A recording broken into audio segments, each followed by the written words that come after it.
uma palavrinha. Muitas pessoas dizem assim, ah, eu que não vou ficar brigando, virando a cara com os outros por causa de política. Será que é por causa de política? Acho que não, hein?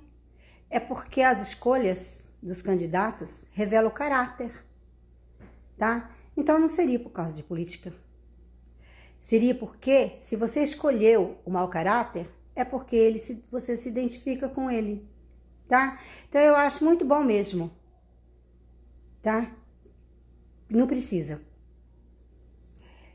Você não precisa se relacionar com uma pessoa que não tem o mesmo caráter que você. Ninguém precisa. Quem vive em campanha são os candidatos. Ninguém precisa de viver em campanha.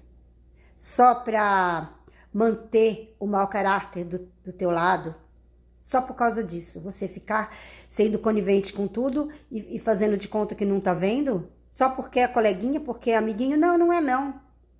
Tá?